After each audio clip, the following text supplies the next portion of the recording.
Oi pessoal, tudo bem? Ralph Peter com vocês novamente, programa Livros em Revista, que vai ao ar toda quarta-feira às 19 horas na nossa BCC Television, que sempre tem o firme propósito de levar até vocês um bom entretenimento, um elevado teor de cultura. Desta feita, uma cultura financeira, vai ensinar para vocês a como gastar bem ou então ganhar um pouquinho melhor, um pouquinho mais. Extremamente factível. Até eu vou conseguir, eu imagino. Sim. Ao nosso lado, eu tenho um profeta. Robson, do meio, Robson Eduardo, profeta. Ele está farto de ouvir o que eu vou dizer agora para vocês. Não é um apelido, não é um tema de marketing, é o sobrenome dele. Que sacanagem, assim. É verdade, é verdade. Ralph, em primeiro lugar, agradeço o convite. É uma honra estar aqui. E é isso, né? O sobrenome é interessante que quando eu fui publicar o meu livro, a pessoa da editora falou para mim, não, a gente precisa tirar esse apelido. Eu falei, não. Não é apelido, é meu nome. Quando a Mara, que depois eu vou agradecer oficialmente, nós já quebramos todos os protocolos aqui. Quando a Mara me falou de você, aliás, escreveu, eu me segurei muito, né, para perguntar se isso não era um apelido, era um jogo de marketing sim. E tal, né? Aí eu acabei perguntando. Não teve... mas não é marketing, não, é sobrenome mesmo. Deixa eu só fazer os agradecimentos de praxe para essa turma maravilhosa da área técnica, que é a Betânia, a Luciana, o Márcio, o Verão, que sempre causam essa nossa presença nos monitores de vocês, sejam os móveis, sejam os fixos. Muito obrigado pela audiência toda. Agradeço também a Maria Estela Guedes, como de hábito, porque nos abre um universo lusófono a partir do seu site www.com, situado em Lisboa, que nos dá uma audiência muito grande e principalmente muito gabaritada, que é o que vimos buscando nessa trajetória aí de 10 anos de programa. Quero agradecer também a Mara Ribeiro, jornalista muito eficiente, que nos pautou esse senhor altamente profético, eu vou dar os endereçamentos. A Mara Ribeiro é da www.mararibeiro.com.br, agência de comunicação e marketing digital. Esse pessoal é bom mesmo? É bom. Você não ia ser louco de falar que não, né? Não, mas ela é muito boa, muito pontual, muito boa. É mesmo? Muito pelo boa. menos Muito eu conheço a Mara por telefone. E ela, pelo menos, tem um pique telefônico muito legal. Então, telefone da Mara, 11 3031 9815. Agora, deixa eu fazer a abertura oficial, deixa eu te apresentar. Vamos lá. Vamos lá. Porque eu tenho um amigo que fala, por que você apresenta o convidado antes? Por um motivo muito simples, eu não levo ninguém na casa de alguém sem que eu o apresente. Sabe. E como nós estamos entrando na casa do espectador, ou do espequinauta, como eu costumo chamar, há que se fazer uma introdução. Claro. Então, estou apresentando para vocês, neste ato, oficialmente, Robson Eduardo Profeta, que é, apesar de muito jovem, pelo menos aparentemente, ele me falou a idade dele, agora eu não acreditei, experiente administrador de empresas com habilitação no exterior, não é isso? É isso aí. Ok. Lançou um manual, isso absolutamente, olha, é fantástico, muito fácil de ler, muito fácil de entender e absolutamente factível, como eu falei no início. Ele lançou Teoria da Riqueza, que sim é uma ferramenta de marketing fantástica. Quem não quer ser rico, né? Teoria da Riqueza, um convite à reflexão. Meu caro, óbvio que o título já enseja o que o leitor vai encontrar, mas nos diga, por gentileza, o que é que o leitor vai encontrar folheando os seus sábios ensinamentos. Bacana. Segundo agradecimento é falar da idade, né? Que eu pareço novo, eu fico feliz por isso. Não, mas apesar da barba. Porque a parte branca revela, né? Não. A barba acrescenta muitos anos na vida da pessoa. É verdade. Eu tinha um advogado que ele deixou a barba crescer para ser respeitado no fórum, que ninguém dizia que ele era advogado, era um garoto. Entendi. E é o teu caso. Agradeço. Se você tirar a barba, fica muito mais jovem. Legal. Vou pensar. Apesar dessa cabeleira branca. Vamos lá. Então, assim, na verdade é bem interessante o começo da história, quando a gente fala do sobrenome, porque tanto o sobrenome, quando eu levei para a editora o primeiro draft do meu livro, quanto o tema, Teoria da Riqueza, remete a uma possibilidade de autoajuda, alguma coisa relacionada à autoajuda. E a própria editora falou para mim, Robson, a gente precisa tomar muito cuidado, porque a gente leu o draft, a gente leu o conteúdo, e o seu livro é um livro pragmático, é um livro com regras, definições de como você alcança a riqueza. Então a gente precisa tomar muito cuidado e talvez a gente tenha que tirar o seu sobrenome, para não ficar uma coisa tão de autoajuda. Eu falei, não, eu não quero, deixa meu sobrenome aí porque ele é meu. Numa potencial entrevista, aí eu conto. Não, eu acho até, desculpe te interromper, claro. Eu acho até que o fato de suscitar uma brincadeira grava mais. É isso. Porque nada como o lúdico para gravar alguma coisa que eventualmente... Porque Robinson Eduardo deve ter um monte. Robinson Eduardo da Silva, então, pelo amor de Deus. É isso aí. Agora, o Robinson Eduardo Profeta é um pouco diferente. Um pouco mais que sei lá, não tem. Isso aí. Eu não fui procurar. Mas o fato de os caras te darem um sarro do nome... Grava, né? Grava. Verdade, Profeta. Quem é o profeta? Não, e aí tem um lance mnemônico. Profeta, administrador, grana, riqueza, e vai por aí. É isso aí, Ralf. Continua, desculpe interromper. Imagina. E a segunda pergunta, que é quem pode ler esse livro, esse livro foi direcionado. No primeiro momento, eu estava querendo direcionar a um determinado nicho de pessoas que tinham determinado uma classe social um pouquinho mais elevada, de B para cima. Está falando de grana. Eu estou falando de grana, O conteúdo do livro era mais para essas pessoas. Mas aí eu comecei a perceber, e depois eu vou te contar o porquê, que existia toda uma necessidade de contar um pouquinho sobre finanças e contar das coisas que eu aprendi. Então, no meio do caminho, com o avião em curso, eu mudei completamente o teor do livro. Então, eu resolvi escrever um livro que é de A a Z, para absolutamente todo mundo. Eu mudei completamente o conteúdo do livro, o vocabulário do livro, para que eu realmente pudesse levar às pessoas o que eu adquiri, enfim, na minha vida corporativa e financeira, que eu estou há 30 anos nesse mercado. Eu resolvi mudar a carinha do livro e deixar... Peraí, deixa eu ver se eu entendi. Você está há 30 anos militando no mercado financeiro? Sim, há 30 anos. Eu comecei... Então, aquilo que eu falei para vocês que ela era jovem, esquece, tá? Pô, 30 anos. É precisamente 28, né? Então chega... Ah, bom, então tá certo. Então, mas afinal, você falou uma coisa que me chamou a atenção agora. Porque eu não tive tempo de ler o livro todo, apesar dele ser pequenininho e tal, mas muito profundo. Talvez por isso eu não tenha conseguido ler, porque comecei a ler, vi o potencial, senti a profundidade, tipo assim, depois eu leio tudo, e até hoje eu não consegui. Mas, me responda uma coisa, você falou, nós falamos, não, vamos falando de grana, mas se o sujeito tem um monte de imóveis, isso deve acontecer o dia todo, tem muitos imóveis, mas não tem um sonante hoje, não tem uma grana, entra aos pouquinhos, o cara tem 15 imóveis todos alugados e tal. Esse tipo de leitor pode se encaixar dentro do teu manual? Não tenha dúvida. Na verdade, voltando um pouquinho para até te contar... Sim, a bola é tua, por gentileza. A história de como esse livro foi criado. Ótimo, por favor. Como eu comentei, eu tenho quase 30 anos aí no mundo corporativo, principalmente na área de administração e finanças.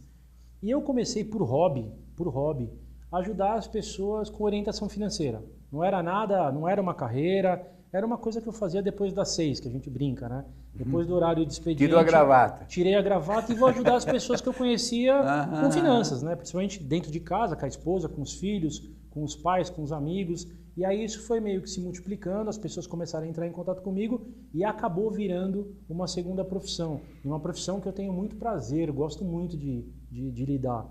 Só que eu entendi que eu precisaria de um método, precisaria de alguma coisa um pouco mais científica, que eu fosse a campo e entendesse de verdade o que fazia algumas pessoas ter sucesso financeiro e outras não. E aí eu comecei um monte de entrevista, fazer um monte de entrevista no mercado com pessoas bem-sucedidas, pessoas não tão bem-sucedidas e pessoas endividadas. E eu descobri uma coisa muito bacana, que na verdade eu dividi em 3 grupos. O primeiro grupo era um grupo de pessoas que ganhando bem ou ganhando mal, não importa a remuneração, se endividavam. O segundo grupo é um grupo de pessoas que ganhando bem ou ganhando mal, gastavam quase tudo o que ganhavam, que é a maioria da população. Não só brasileira, mas mundial. Isso não é um fenômeno local, ele é mundial. E um grupo muito distinto de pessoas que eram ricas. E aí, claro que não é coincidência, por ser da área financeira, eu comecei a tabular esses comportamentos, ações, enfim. E comecei a perceber que essas pessoas que eram ricas, elas tinham um padrão de comportamento que se repetia entre todas elas e que não acontecia nos outros. Eu falei, peraí, essas pessoas agem de determinada forma e é essa forma que eu preciso entender para colocar na minha orientação financeira. E a última das pessoas, que foi por coincidência ou não, foi uma das pessoas bem-sucedidas, é uma pessoa bem-sucedida, não só financeiramente, mas a vida pessoal, uma pessoa que tem muita clareza, ele falou para mim, Robson, conta essa história, transforma essa pesquisa em um livro, conta para as pessoas o que você aprendeu e principalmente esses padrões de comportamento nosso. E foi aí que eu resolvi fazer isso. Então, a sua primeira pergunta de pessoas que têm vários imóveis, enfim, o que elas devem fazer ou não, também é especificada no livro. Como? Você descobrindo qual é o seu perfil, né? Primeiro, se você é uma pessoa conservadora, moderada, se você é agressiva, quais são os seus valores, os valores que você tem como ser humano, poder, segurança, entretenimento, porque isso dita quem é você. Quais são os seus talentos, as suas habilidades, o que você faz para ter um trabalho legal, não emprego, tem uma diferença entre emprego e trabalho, né? Aquela coisa que realmente te motiva e o mais importante, esse é o ponto-chave, que todas essas pessoas, essas poucas pessoas bem-sucedidas tinham, elas sabiam o que elas queriam, quanto elas queriam e o mais importante, por que elas queriam. Isso foi fantástico, Ralph, porque eu, sem querer, acho que com 30 anos de idade, eu tive um mentor espetacular e ele falou para mim, Robson, você precisa descobrir o quanto você quer e por que você quer. Porque é muito comum você falar para a pessoa, quanto você quer? Ah, eu quero juntar R$1 milhão. Por quê? Ah, porque me dá segurança. Não, mas você fez o cálculo? Esse R$1 milhão vai te gerar quanto de rendimento? Essa renda que vai te gerar, ela paga o seu custo de vida ou ela está acima ou abaixo do seu custo de vida? E aquilo eu achei fantástico, Ralph, porque essas pouquíssimas pessoas têm clareza disso. Clareza total disso. Eu tenho 2 exemplos, se você me permite, que são exemplos simbólicos, né? Eu tive um dos meus clientes, ele tinha um patrimônio de 3, eu posso falar porque não vou citar o nome, ele tinha um patrimônio de R$3 milhões. Como era dividido esse patrimônio? Era uma casa, um apartamento de aproximadamente R$2,5 milhões e uma casa em Ilhabela, uma casa pequenininha, bem pequenininha por sinal, de R$500 mil. Somava 3 milhões, 3 milhões e 100. Na verdade, quem entrou em contato comigo foi a esposa dele.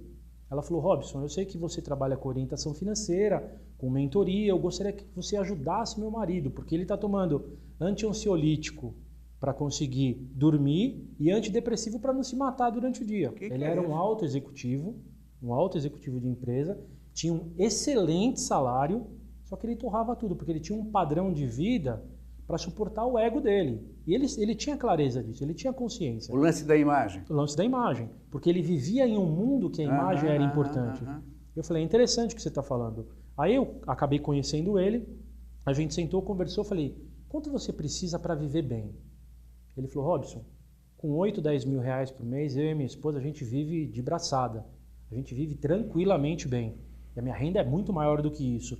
Mas com 8, 10 mil reais eu consigo viver bem. Eu falei, ó, veja só, se você tiver um patrimônio de aproximadamente R$2 milhões aplicado no mercado, e sobre investimento a gente fala depois, mas esses R$2 milhões vão te gerar mais ou menos alguma coisa em torno de 0,5% ao mês, já líquido de inflação. Esses 0,5% vão te pagar R$10 mil. Você hoje tem um patrimônio de R$3 milhões. Só que o seu patrimônio de R$3 milhões não é um patrimônio gerador de renda. Ele é um patrimônio gerador de custo.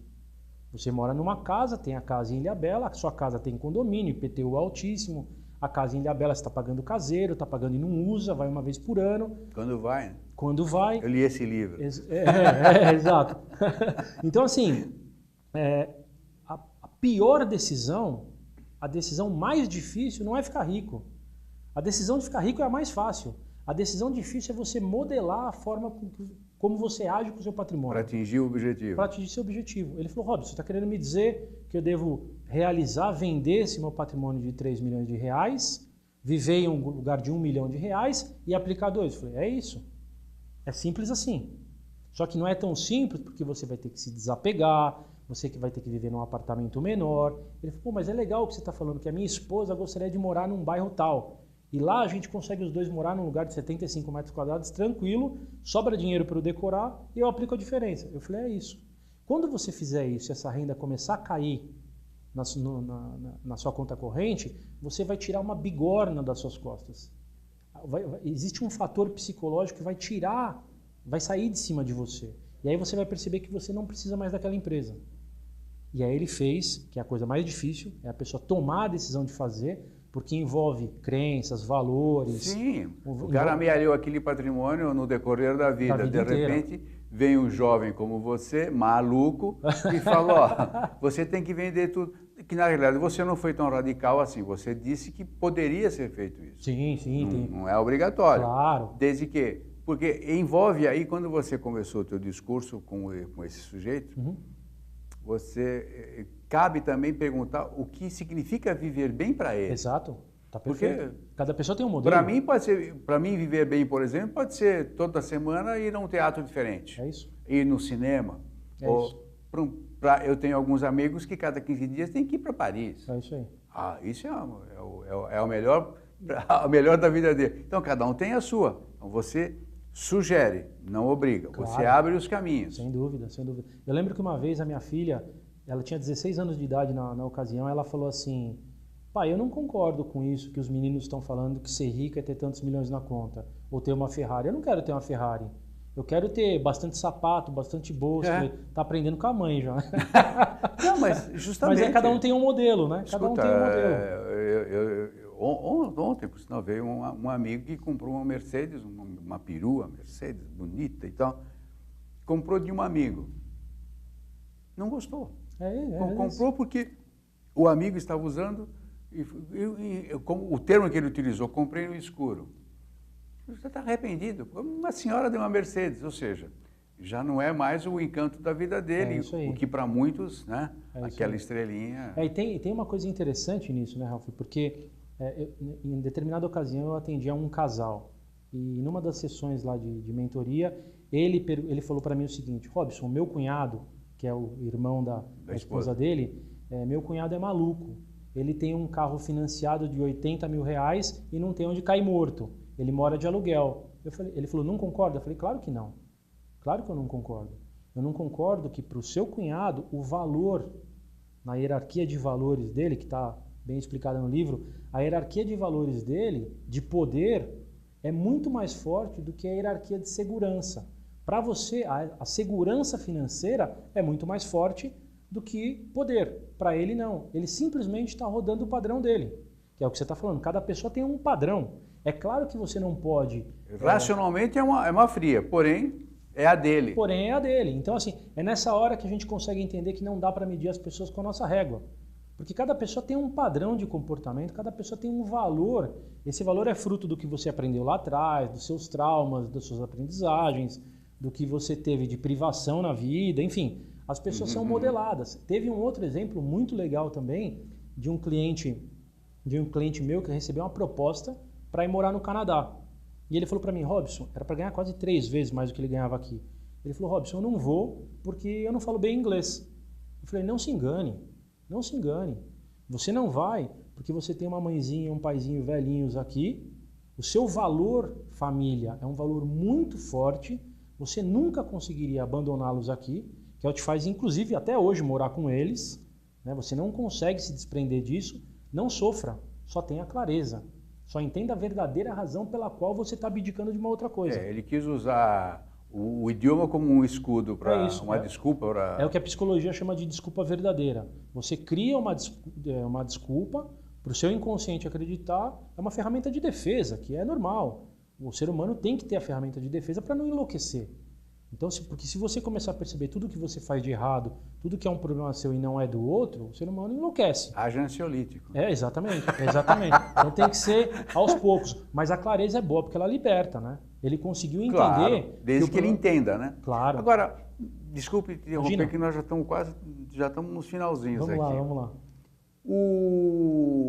Qualquer tipo de investidor, vamos chamar de investidor, porque você ensina a economizar, certo? Então, também. Vamos partir para o princípio que eu não sou um investidor. Tá. Eu sou um operário de uma fábrica de calçados. Ganho lá 4 salários. Tenho a minha família e tal, que hoje a gente sabe o quão difícil é manter uma família com educação, tarará, tarará. Claro. Qual é o mecanismo? Eu sou esse cara, tá? Tenho lá 4 salários. Que conselho você daria para... que é uma boa parte da população, convenhamos. Que conselho você poderia levar avante, colocar na mesa para que ele tivesse um pouquinho de êxito ou então uma segurança daqui para frente? Porque a gente sabe que o nosso sistema é muito sobe e desce. Excelente. A primeira regra importante em finanças é a seguinte: grandes rendimentos requerem grandes riscos. Então, uma pessoa que é conservadora, ela não quer correr risco, só quer proteger o patrimônio, ela não pode ter investimentos arriscados, por exemplo, na Bolsa de Valores. Então, ela tem que ter um rendimento tesouro direto, ou, por exemplo, na poupança, ou, por exemplo, em um CDB, enfim, coisas LCA, LCI. Mesmo que pouco seja, mas tempo todo. A única coisa que é importantíssima é que as pessoas acreditam que o investimento é o que vai fazer as pessoas enriquecer, e não é. É aquele exemplo que eu te dei do cara que conseguiu 2 milhões de reais. Não estou falando que tem que ser 2 milhões de reais, mas tem que ficar claro na cabeça das pessoas, e quanto antes melhor, qual é o patrimônio que você tem que alcançar durante sua vida para que esse patrimônio seja um patrimônio gerador de renda para que pague seu custo de vida. Isso é riqueza. Ou seja, a riqueza não adianta você ter 10 milhões de reais guardado e ter 11 milhões de dívida. Isso é fortuna, não é riqueza. Você tem uma fortuna enorme, mas está cheio de dívida.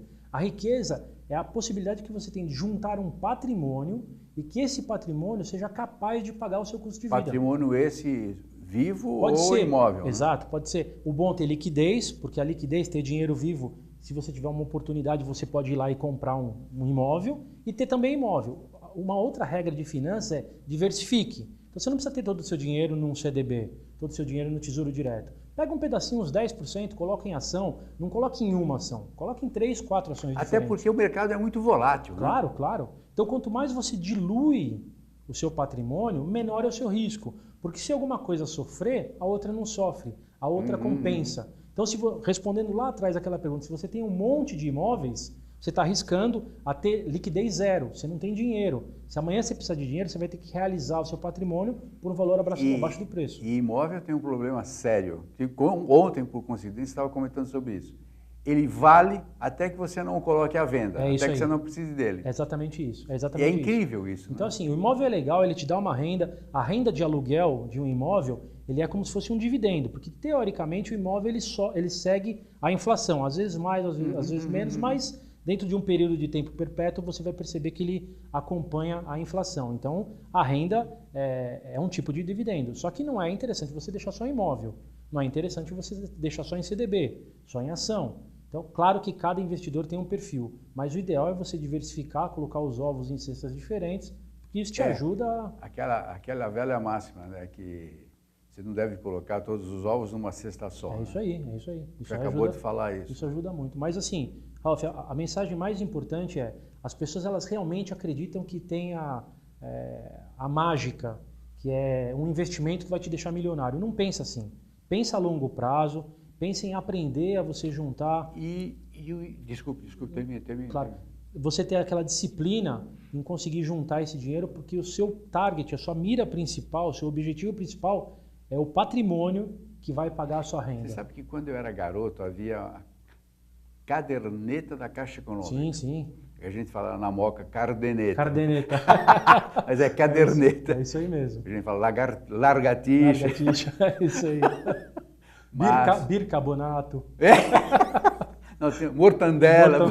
É isso mesmo. E você está fazendo agora me emocionar com a minha infância. Legal, que bom. Mas o pinga-pinga ainda vale para começar desde o começo. Claro, digamos, sem dúvida. Hoje você tem um filho, teu filho nasce, muitas pessoas colocam lá, abrem uma caderneta de poupança para a criança e deixa lá e tal. Isso ainda é válido? É válido.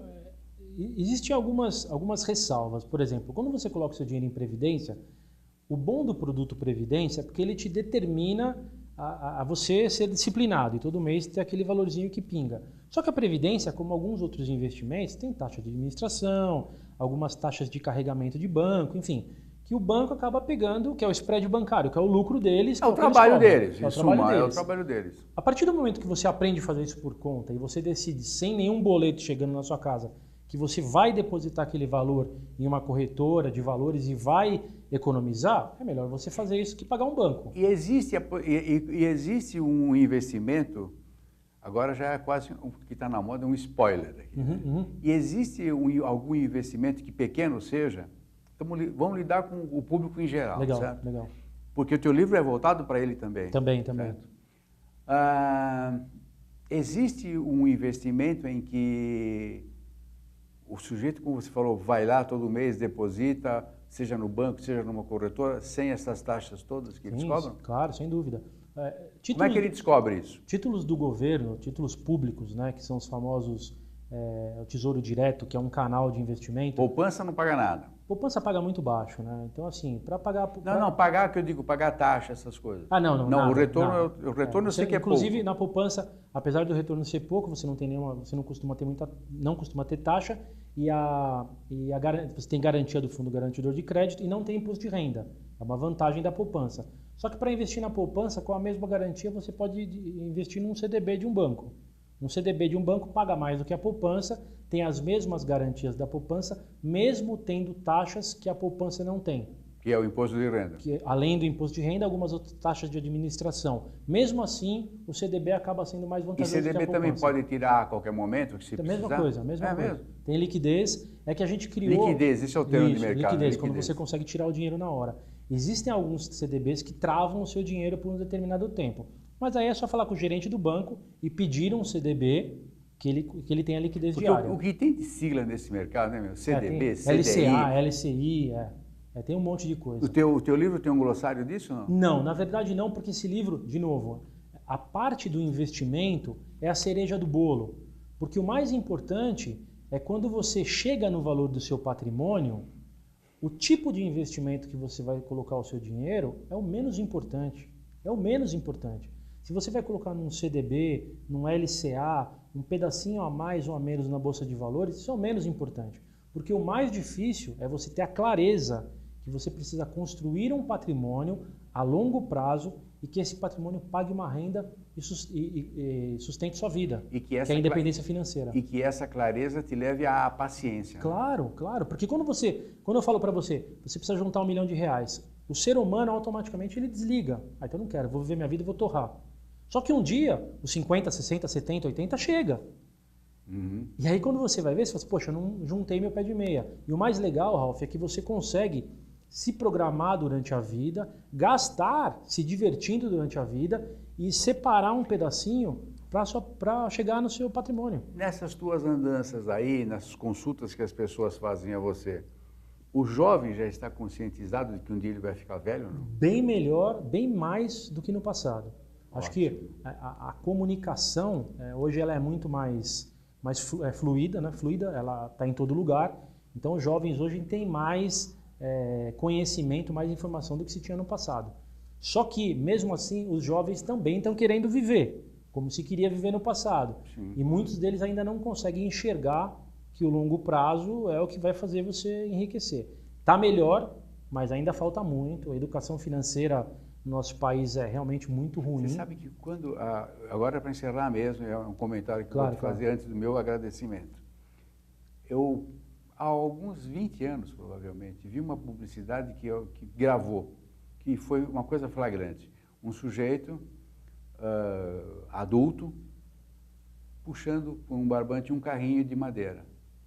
E ele começa a contar a história. Quando eu era criança, meu pai, quando eu nasci, ele abriu uma caderneta de poupança e depois eu ganhei um carrinho. Já imaginou se eu tivesse ganho só o carrinho? Quer dizer, o dinheiro que o pai colocou ficou lá, tarará, eventualmente colocaram mais e aquilo vai formando um bolo que pode ser a salvação, né? A sua vida, a vida financeira das pessoas, é normal isso, ela tende a ter uma evolução de receita, de ganho. Quer queira ou quer não, existe uma evolução. Se você mantém o seu padrão, o seu custo aqui, esse gráfico, esse triângulo, né, que cria esse gap, que é a distância daqui para cá, é o que vai montar o seu patrimônio. O que a gente precisa ter a ciência é que quando o ego passa por cima disso, eu preciso comprovar, porque é parte do ser humano, que eu tive sucesso, que eu alcancei e começo a comprar coisas caras, eu estou sabotando o meu plano. Sabotando o futuro, né? Estou sabotando o meu futuro. É simples assim.